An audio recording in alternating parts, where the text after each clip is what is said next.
Hello student, today in chapter 3rd genetic we study next topic. Next topic name is test cross. Student हम terminology use in genetic topic study कर रहे थे, उसमें हमने 12 terminology study कर लिए था.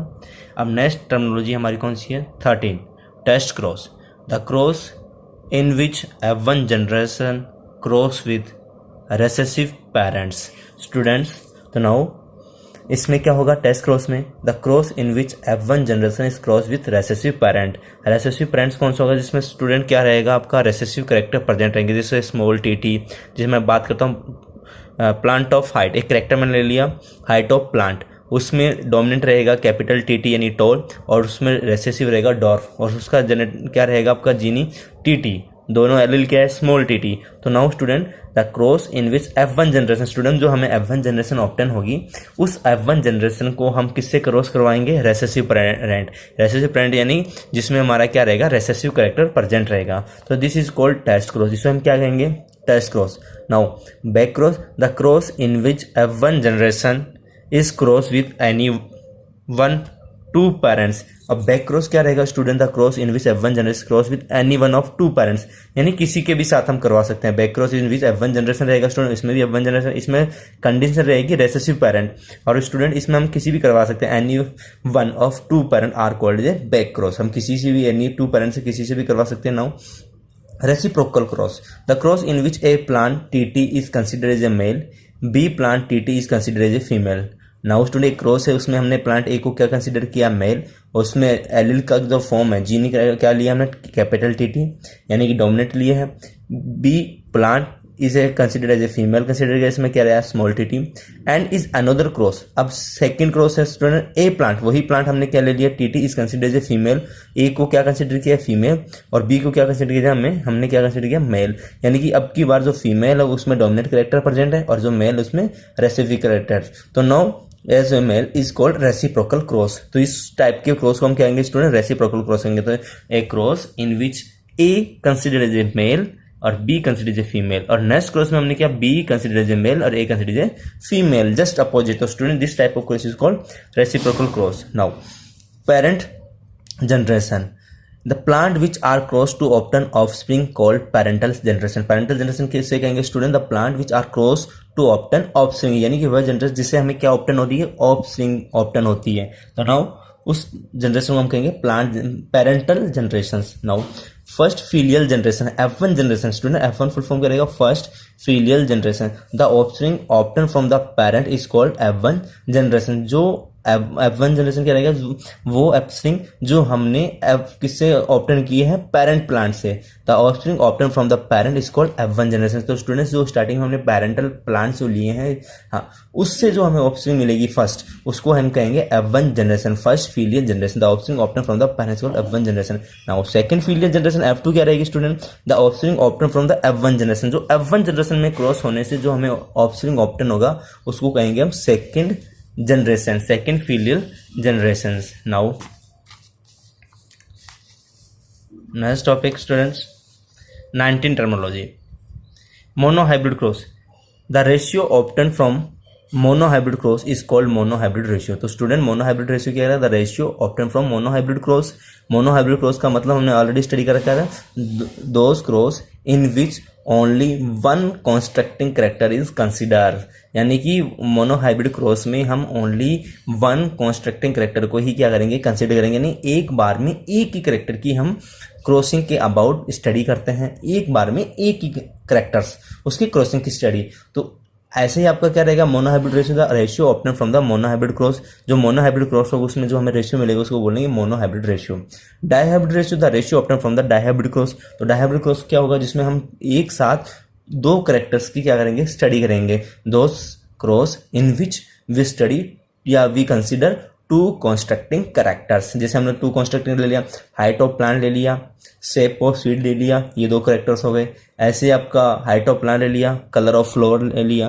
तो this type of two connecting. Now अब हमारा स्टूडेंट्स रहेगा next topic Mendel law of inheritance, Mendel's ने क्या दिए थे स्टूडेंट्स, लॉ दिए थे। First, Mendel propose law through the hybridization experiment on garden pea. तो नाउ स्टूडेंट जो भी लॉ मेंडल ने दिया था वो किस पे बेस्ड था, garden pea, Pisum sativum. Garden pea का नाम क्या है स्टूडेंट, बॉटनिकल नेम है गार्डन पी का, Pisum sativum. Mendel propose law through the hybridization experiment on the garden pea. तो गार्डन पी पे उन्होंने क्या किया था, पी गार्डन पी मतलब बगी जो उद्यान मटर होते हैं, हिंदी मतलब होता है गार्डन में उद्यान मटर, उनका बोटनिकल नेम पाइसम सेटअप। इस पे क्या किया था मेंडल ने, अपने एक्सपेरिमेंट किए थे और उसके एक्सपेरिमेंट उन्होंने अपने लॉ ऑफ इनहेरिटेंस प्रपोज किए थे।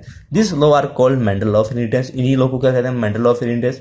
दिस लॉ आर फॉलो, तो 3 लॉज उसने दिए थे students. First law of dominance, law of segregation, another name is law of purity of gametes, law of independent assortment. तो ये 3 लॉ दिए थे स्टूडेंट। वैसे जो सेकंड लॉ है स्टूडेंट वो क्या होना चाहिए, फर्स्ट होना चाहिए, लेकिन हम कैसे फर्स्ट होना चाहिए वो हम नेक्स्ट क्लास में डिस्कस करेंगे। जब हम सेकंड लॉ पढ़ेंगे तो हम आपको एक्सप्लेन करेंगे। तो नाउ फर्स्ट लॉ रहेगा law of dominance, law of segregation और law of purity of gamete, law of independent assortment. ये 3 लॉ दिए थे। नाउ स्टूडेंट फर्स्ट स्टडी करेंगे हम लॉ ऑफ डोमिनेंस। फर्स्ट कौन सा है student, law of dominance. Now law of dominance students, इसमें क्या है, डोमिनेंट जो करेक्टर है उसके बारे में ज्यादा फोकस किया गया है। डोमिनेंस का मतलब होता है प्रभाविता, जो ज्यादा प्रभावी होता है dominant. Now it is based on monohybrid cross. जो लॉ ऑफ डोमिनेंस है वो किस पे बेस्ड है student, it is based on monohybrid cross, monohybrid पे क्रॉस है। Now according to this law, when a cross take place in between homozygous constructing plant character which expresses itself in a one generation called dominant। तो student according to this law, तो देखो according to this law when a cross take place between homozygous constructing plant, यानी कि student कौन से plant लेंगे, homozygous contrasting plant लेंगे, उसमें हम क्रॉस करवाते हैं। तो द करेक्टर विच एक्सप्रेस, यहाँ से इंपॉर्टेंट है स्टूडेंट, यहाँ से लगना the character which express itself in A one generation is called dominant. तो डोमिनेंट करेक्टर कौन से होंगे स्टूडेंट, वो करेक्टर होंगे जो अपने आप को वन जनरेशन में क्या करते हैं, एक्सप्रेस करते हैं। The character which express itself in one generation is called dominant character। and now students, the character which does not express itself in one generation is called recessive character। तो students recessive character कौन से होंगे, dominant character कौन से, the character which express itself in one generation is called dominant characters and the character which does not express itself in one generation is called recessive character. जो अपने आप को one generation में show नहीं कर पाते वो क्या होते हैं, रेसेसिव करेक्टर। नाउ एग्जांपल से समझते हैं student, when a pure homozygous tall, हमने होमोजाइगस का मतलब होता है both allele are similar, heterozygous होता है बोथ एलील आर डिसिमिलर। तो when a pure homozygous tall हो गया TT capital T, plant is cross with pure homozygous dwarf plant small tt plant, then F1 generation all plant were tall. F1 generation में सारे plant क्या होंगे, क्या होंगे students, toll होंगे। उसमें 1 कैपिटल टी एलिल रहेगा और एक स्मॉल टी रहेगा। नाउ स्टूडेंट देखते हैं, टोल प्लांट लिया हमने कैपिटल टी टी, फिर हमने ले लिया dwarf plant small T T, ठीक है। ये आपका ले लिया स्टूडेंट, कैसे भी कंसीडर कर, इसको मेल कंसीडर कर लो, इसको फीमेल कर लो, या इसको फीमेल या मेल किसी एक को। ये क्रॉस साइन है, क्रॉस को बता रहा है स्टूडेंट। तो ये हो गया पेरेंट जनरेशन। नाउ इसमें स्टूडेंट पहले क्या होगा, गैमिट्स का फॉर्मेशन होगा। कैपिटल एक गैमिट्स में आपका ये टी चला जाएगा, दूसरे गैमेट्स में चला जाएगा स्मॉल टी, ये गैमेट्स बन गए, सेपरेशन हो गए। नाउ एलिल सेपरेशन हो गए, अलग अलग चले गए स्टूडेंट, कैपिटल गैमेट्स का फॉर्मेशन हो गया। नाउ फिर male gametes fuse with the female gamete, ये मेल का गैमेट फीमेल के गैमेट से फ्यूज हो रहा है, स्मॉल ऑफस्प्रिंग बन रहा है टीटी। फिर ये आपका मेल गैमेट इससे फीमेल के गैमेट से फ्यूज हो सकता है, ये बनेगा, ये इससे फ्यूज हो सकता है, ये इससे फ्यूज। तो नाउ इन दिस वे तो वी ऑब्टेन हाइब्रिड टोल, ये हमें F1 जनरेशन मिल गई स्टूडेंट्स। तो now capital small T capital T small T capital small T capital, तो ये आपका हाइब्रिड टोल 100% टोल स्टूडेंट। तो dominant toll character express in F1 generation. तो स्टूडेंट ये जो प्लांट हम देखेंगे तो ये क्या रहेंगे, हमारे डोमिनेंट रहेंगे। तो dominant toll character express in F1 generation, recessive toll character does not express. Dominate character क्या नहीं करेंगे, एक दूसरे को एक्सप्रेस नहीं करेंगे। तो ये स्टूडेंट देखिए, आप जो इस ऑप्शन होगा हाइब्रिड टोल होगा इसमें स्टूडेंट, तो टोल करेक्टर आपको दिखेंगे। ये प्लांट देखने में कैसे दिखेंगे, टोल दिखेंगे। और जेनेटिकली उसमें क्या है स्टूडेंट, आपका डॉर्फ करेक्टर का एलिल प्रेजेंट है, लेकिन वो दिखने में कैसे हैं, टॉल है, उनकी हाइट क्या रहेगी, लंबी रहेगी स्टूडेंट। इट मीन्स लंबी हाइट हमें दिखाई दे रही थी, तो जो टॉल करेक्टर उसने अपने आप को एक्सप्रेस कर दिया, लेकिन जो डॉर्फ करेक्टर का जो एलिल उसने अपने आप को एक्सप्रेस नहीं कर पाया। तो dominant tall character express one generation and rest dwarf character does not express. तो अगर प्लांट हमें डॉर्फ नहीं दिख रहा है, इसका मतलब जो डॉर्फ करेक्टर है वो क्या है स्टूडेंट, रेसेसिव है। Next topic study in next class. Thank you. तो recessive dwarf character does not express in generation. ठीक है स्टूडेंट्स, ये रहेगा।